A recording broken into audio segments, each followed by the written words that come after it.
মানুষ দেখলেই, পুলিশ দেখলে মানুষ আশ্রয় পায়। এখন পুলিশ দেখলে ভয় পায়, কি আমার খ্রিস্টের মধ্যে আটকে হলো,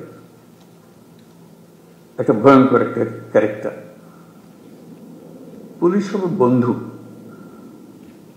এটাই হলো। কারণ আমি আইনের পক্ষের মানুষ, আমি আইন প্রতিষ্ঠা করার মানুষ। আইন হলো আমাদের সবার আশ্রয়, তো পুলিশ হলো সে আশ্রয়দাতা, যে আমি আইনের আশ্রয় নিয়ে আসছি, আইন আমাকে আপনাকে সুরক্ষা দেবে।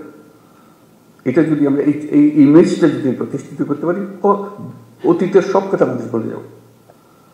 কাজে এটা নিয়ে কান্নাকাটি করে কোনো লাভ নাই, কারণ সেইটা আমরা বদলাতে পারবো না। সেই 16 বছরের ইতিহাসে আমরা বদলাতে পারবো না। সেই 16 বছরের কালিমা আমার সারা গায়ে মাখা আছে, আমি রাতারাতি পাল্টাতে পারবো না। এটা মানুষ হিসেবে আমি আমার কর্তব্য নির্ধারণ করতে পারি, আমি আমার সম্পূর্ণ নতুন ভাবমূর্তি আমি প্রতিষ্ঠা করতে পারি।